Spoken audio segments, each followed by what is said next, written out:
رمضان شریف قریب آ رہا ہے، اپنے اللہ سے صلح کر لو، بولو سب رمضان شریف کے روزے رکھو گے نا انشاءاللہ؟ یاد رکھیے تراویح پوری پڑھیے، رمضان شریف میں روزے رکھیے، عبادت کیجئے۔ رمضان شریف کی پہلی رات آتی نا، پہلی رات، رمضان شریف کی پہلی رات، تو عرش کے نیچے سے ہوا چلتی ہے رحمت کی، اور اللہ تعالیٰ اس دن اپنے بندوں کو پیار سے دیکھتا ہے، اور جس پر رحمت کی نظر اس دن پڑ جاتی ہے اللہ اس کو جنتی بنا دیتا ہے۔ روزہ مت چھوڑنا۔ اور ایک بات یہ بھی یاد رکھنا، المعجم الاوسط میں یہ حدیث ہے کہ جو رمضان شریف میں ایک گناہ کرتا ہے اللہ اس کی 1 سال کی عبادت کو ضائع کر دیتا ہے۔ یعنی رمضان شریف میں اس لیے گناہ سے بچو، اس رمضان شریف میں گیم نہیں کھیلنا، فلمیں نہیں دیکھنا، گانے نہیں سننا۔ آج کل تو لوگ افطار کے وقت بھی واٹس ایپ پہ لگے رہتے ہیں، اور وہ پتہ نہیں کچھ پاگلوں نے ایسے چینل شروع کر دیے کہ وہ چینل سحری کے وقت بھی چالو رہتے ہیں، افطار کے وقت بھی چالو رہتے ہیں۔ میں چاہیے ٹھیک ہے بھائی، چینل تم چلاؤ، جو ہے وہ اس میں دن بھر تقریریں کرو، سحری افطار میں لوگوں کو رونے دھونے دو، عبادت کرنے دو، اللہ سے جڑنے دو۔ اور پھر ان چینلوں کے اوپر عورتیں بھی بیٹھی ہوتی ہیں، مرد بھی بیٹھے ہوتے ہیں، اور رمضان ٹرانسمیشن چلتا رہتا ہے۔ وہ کیسے بے غیرت مولوی ہے جو عورتوں کے ساتھ افطار کے وقت بے پردہ بیٹھتے ہیں؟ کوئی ان کو روکنے والا نہیں، کوئی ٹوکنے والا نہیں، عورتوں کے ساتھ بیٹھتے ہیں۔ غور تو فرمائے، کوئی دین دھرم ہے؟ عورتوں کے ساتھ بیٹھ کے تم دین سکھاؤ گے؟ عورتوں کے ساتھ بیٹھنا کیا ہے؟ امام ابن الجوزی لکھتے ہیں کہ کسی نے کہا یا رسول اللہ اگر کوئی عورت کے ساتھ اکیلے بیٹھنا چاہے تو آپ کیا فرماتے ہیں؟ آقا فرماتے ہیں نہیں بیٹھنے کی اجازت ہے۔ کہا اگر عورت نیک اور مرد نیک ہو تو آقا فرماتے ہیں عورت اگر مریم جیسی نیک ہو اور مرد یحییٰ جیسا نیک ہو اور دونوں قرآن سیکھنے سکھانے کے لیے بیٹھیں تو بھی میں ان کو بیٹھنے کی اجازت نہیں دیتا۔ کون مریم ہے؟ سنگھار کر کے بے پردہ منہ کھول کر، پہلی بات کوئی شریف عورت اس طرح آئے گی؟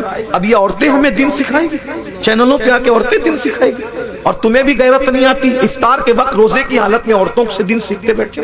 لا الہ الا اللہ۔ کیا میرے بھائی، ام المومنین سیدہ عائشہ صدیقہ کی قرآن پڑھنے کی آواز بلند ہو گئی تو فاروق اعظم رضی اللہ تعالیٰ نے عرض کیا رسول اللہ امی جان عائشہ زور سے قرآن پڑھ رہی تھی، آواز گھر کے باہر جا رہی تھی۔ آقا نے میں عائشہ عورت کی آواز بھی عورت ہے، زور سے قرآن نہ پڑھا کر۔ سارے مومنین کی ماں ان کو روک دیا کہ زور سے قرآن نہ پڑھو۔ یہ دین ہے، یہ دین کی پوترتا ہے، یہ دین کا تقدس ہے، سب پامال کیا۔ یہ افطار اور سحری کا وقت کیا ہے؟ اللہ تعالیٰ سحری اور افطار میں اپنے بندوں سے کہتا ہے کوئی مجھ سے روزی مانگنے والا؟ روزی مانگو میں تمہیں روزی دوں گا۔ مغفرت مانگنے والا؟ مغفرت مانگے گا مغفرت دوں گا۔ ہے کوئی مجھ سے نعمتیں مانگنے والا؟ میرے بندے مانگ، میں وعدہ کرتا ہوں تو جو مانگے گا میں تجھے عطا کروں گا، کیونکہ یہ رمضان ہے، سحری اور افطار کا وقت ہے، مجھ سے جو مانگا جائے گا میں عطا کروں گا۔ سال بھر لوگوں کے دروازوں پہ دستک دینے والوں، اللہ کی رحمتیں تمہارے دروازے دل پہ دستک دیتی ہے۔ مان کیا مانگتا ہے؟ اس وقت نہیں مانگتے، پھل کاٹتے رہتے، ادھر ادھر باتیں کرتے رہتے، بھنکس بازی کرتے رہتے، واٹس ایپ پہ لگے رہتے، فیس بک۔ میرے بھائی رمضان شریف کا فائدہ اٹھا لو۔ آقا فرماتے ہیں جس کو رمضان شریف ملے اور وہ اپنی بخشش نہ کروا لے وہ اللہ کی رحمت سے محروم ہو جائے، دور ہو جائے، اللہ کی رحمت سے دور ہو جائے۔ جس کو ماں باپ ملے اور وہ جنتی نہ بن جائے وہ اللہ کی رحمت سے دور ہو جائے۔ محفل میں درود پڑھا، محفل میں ذکر رسول کیا جائے اور حضور پہ درود نہ پڑھا جائے وہ اللہ کی رحمت سے دور ہو جائے۔ حضور نے جمعہ کے وقت خطبے کے لیے جاتے ہوئے منبر پر سیڑھیوں پہ قدم رکھتے ہوئے یہ دعائیں کی تھی، اور آپ کی دعا پہ جبریل نے آمین کہا تھا۔ اس لیے رمضان شریف میں کوشش کرو روزے رکھنے کی۔ جو ایک روزہ چھوڑ دے رمضان شریف کا، صرف ایک روزہ، پوری زندگی روزہ رکھتا رہے، ایک رمضان شریف کے روزے کی فضیلت کو نہیں پا سکتا۔ اس لیے روزہ رکھو۔ کچھ لوگ کیا کہتے ہیں مولانا ہم کام کرتے ہیں، بیمار ہے، یہ ہے وہ۔ یاد رکھنا روزے سے کبھی بیماری نہیں بڑھتی، کہ اللہ کے رسول فرماتے ہیں روزہ رکھو صحت مند ہو جاؤ۔ آج کی جو جدید تحقیق تو آتی رہے گی، لیکن جدید تحقیق کیا کہہ رہی ہے پتہ ہے؟ جدید تحقیق کہہ رہی ہے جتنا بھوکے رہو گے اتنا صحت مند رہو گے۔ یہ جو فاسٹنگ واسٹنگ کے جو چکر سب ڈاکٹر لوگ بیان کر رہے ہیں یہ آج بیان کر رہے ہیں، میرے نبی نے 1450 سال پہلے بیان کیا۔ ایک مرتبہ ایسا ہوا میری امی کی ہاتھ کی ہڈی ٹوٹ گئی، تو میں امی کو آپریشن کروانا تھا، تو میں گیا۔ تو مالیگاؤں میں ایک ڈاکٹر ہے، جین ڈاکٹر، وہاں آپریشن تھا امی کا۔ تو میں گیا تو لوگوں نے بتایا کہ یہ جب وہ فنا ہے، تو اس نے اپنے کیبن میں بلایا، تو کیبن میں بلا کر کے بٹھایا تو اس نے کہا اپنے جو اس کا دواخانے میں جو بندہ تھا اس کو بلا کہا کہ پانی لاؤ چائے لاؤ سر کے لیے. تو میں نے کہا کہ ہم پانی نہیں پیئیں گے, چائے بھی نہیں پیئیں گے. تو کہا کیوں؟ تو مجھے ایسا لگا کہ یہ جین ہے, اگر میں اس کو نہیں بتاؤں گا تو یہ کہیں بدگمان نہ ہو جائے, تو اسلام سے بدزن نہ ہو جائے کہ یار دیکھو یہ مسلمان لوگ ہماری چائے بھی نہیں پیتے. تو میں کہا میں چائے اس لیے نہیں پیوں گا, میں روزے سے ہوں. تو اس نے کہا کیا رمضان آ گیا آپ لوگوں کا؟ میں کہا نہیں رمضان نہیں آیا ہے. ہمارے نبی صلی اللہ علیہ وآلہ وسلم کی سنت ہے کہ ہمارے نبی ہر مہینے کی 13, 14 اور 15 تاریخ کو روزہ رکھتے ہیں, تو ہم لوگ بھی روزہ رکھتے ہیں. ہر مہینہ ہم لوگ روزہ رکھتے ہیں رمضان شریف کے علاوہ. یہ ہمارے نبی کی سنت ہے اور اس کی بڑی فضیلت ہے. ہمارے نبی صلی اللہ علیہ وآلہ وسلم نے فرمایا کہ یہ جو روزے رکھتا ہے 3 روزے, تو اس کو پورا مہینہ روزہ رکھنے کا ثواب ملتا ہے. یعنی اگر جو مہینے میں 3 روزے رکھ لے 13, 14, 15, اس کو ایام 20 کہتے ہیں.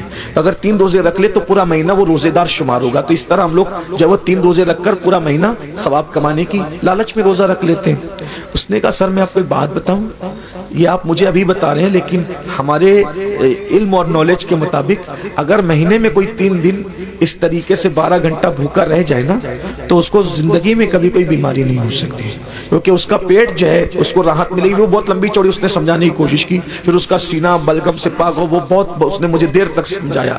میں نے کہا یہ سب تو اپنی جگہ ہے, ہم اس لیے نہیں رکھتے, ہم صرف اس لیے رکھتے ہیں ہم نفع و نقصان کے سوداگر نہیں ہیں. محبوب نے کہہ دیا بس ہم نے کرنا ہے, ہمارا مزاج ہے, ہم مسلک عشق والے ہیں, ہم سوداگر ثواب کے بھی نہیں ہیں اور ہم سوداگر نفع و نقصان کے بھی نہیں ہیں. یاد رکھیے. تو بہرحال اس وقت اس نے مجھے بتایا, تو میں نے کئی لوگوں کو بتایا کہ دیکھو غیر مسلم لوگ بھی روزے کے قائل ہو رہے ہیں, بلکہ اب تو بہت سارے غیر مسلم بھائی بھی رمضان شریف کے بہانے وہ روزہ رکھنے کی کوشش کرتے ہیں تاکہ فاسٹنگ کا فائدہ ان کو بھی مل جائے. لیکن ایک بات آپ کو بتاؤں, ہم سائنسی فائدہ حاصل کرنے کے لیے روزہ نہیں رکھتے, ہم تو یار کی رضا کے لیے رکھتے ہیں. اور میرا اللہ فرماتا ہے, آئے ہائے کیا بات کہی میرے اللہ نے, اللہ فرماتا ہے روزہ میرے لیے ہے اور میں ہی اس کی جزا ہوں.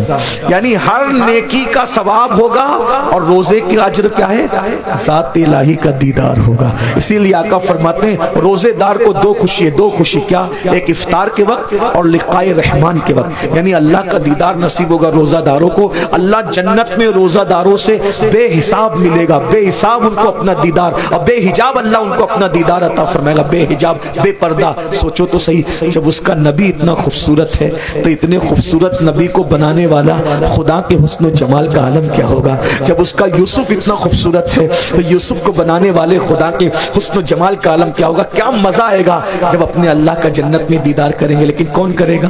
جو جنت میں جائے گا. جو جنت میں جائے گا ہی نہیں اس کا کیا حال ہوگا. اس لیے توبہ کیجئے, توبہ کے دروازے کھلے ہوئے, استغفار کیجئے, اللہ کو منائیے, اللہ کو راضی کیجئے, اللہ سے صلح کیجئے. دیکھو اگر آخرت کی تیاری کرو گے تو بھی دنیا سے جانا ہے, نہیں کرو گے تو بھی دنیا سے جانا ہے. اللہ ناراض رہے گا, ہڈیاں بھی قبر میں پگھل جائے گی, کیڑے کھا لیں گے, سانپ بچھو ڈسیں گے, اور قیامت تک جو وہ سانپ بچھو ڈستے رہیں گے. اور اگر اللہ کو راضی کر لیا کفن بھی میلا نہیں ہوگا انشاءاللہ. کفن بھی میں اللہ کو راضی کر لو, روزے رکھو, فرائض واجبات پر عمل کرو, آج سے پہلے جو ہوا اس سے توبہ کر لو. اللہ تعالیٰ ہم سب کو توفیق عطا فرمائے. ہم سب توبہ کرتے ہیں سب مل کے, زندگی بدلیں گے انشاءاللہ. پہلا کام کیا کرنا ہے, ابھی سے نماز شروع کرنا ہے, کل سے نہیں, آج سے, آج سے نہیں, ابھی سے. اور ابھی سے کیا, جب انیس المشائخ کا خطاب ہوگا اس کے بعد دعا ہوگی, تو جن کی عشاء باقی ہے وہ پہلے گھر جا کے عشاء پڑھیں گے, اور سنی سے العقیدہ امام کے پیچھے جماعت کے ساتھ نماز شروع کریں گے. فجر سے عشاء بھی پڑھو, فجر بھی پڑھو, اللہ سے دعا کرو, اللہ پاک آنے کی نیت کرنا میرا کام ہے, اپنے کرم سے بلانا تیرے کرم پر ہے. دیکھو وہ ضرور بلائے گا, نیت کرو, سچی نیت کرو.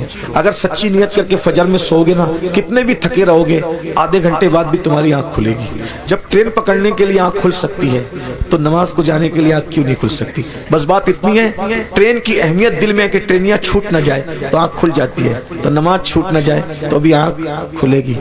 جب انسان ایگزام دینا ہوتا ہے نا تو ایگزام دینے والے بچوں کو نیند نہیں آتی. جب ایگزام کے لیے دنیا کی کامیابی کے لیے اٹھ سکتے ہو تو آخرت کی کامیابی کے لیے بھی تو اٹھ سکتے ہیں نا.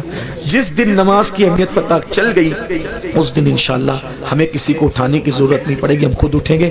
آئیے سب مل کر سادات کرام, علماء کرام, ہمارے انس میاں صاحب کی بلا اور بھی سادات علماء موجود ہیں, بڑے بڑے علماء موجود ہیں, ان سب کی موجودگی میں ہم سب مل کے اللہ کی بارگاہ میں توبہ کرنے پڑیے.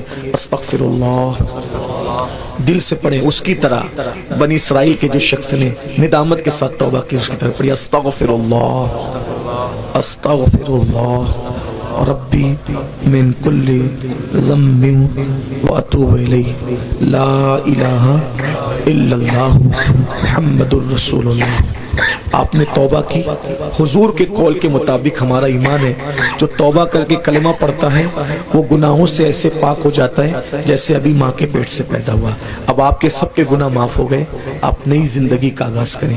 کون کون اللہ کی رضا کے لیے وعدہ کرتا ہے آج سے نماز پڑھوں گا؟ ہاتھ اٹھا کے ذرا اللہ کو بتائیں, اس کے فرشتوں کو بتائیں. سبحان اللہ, اٹھائیں تھوڑی دیر اٹھا کے رکھیں. یہ بزرگوں کو, علماء کو, اللہ والوں کو گواہ بنائیں. ماشاءاللہ پڑھیں گے نا انشاءاللہ. اللہ تعالیٰ, یا اللہ ہاتھ اٹھانا ان کا کام ہے, ان اٹھے ہوئے ہاتھوں کی لاج رکھنا تیرے کرم پر ہے مولا, سب کو نمازی بنا دے. السلام علیکم ورحمۃ اللہ وبرکاتہ. آگے بھی پروگرام جاری رہے گا.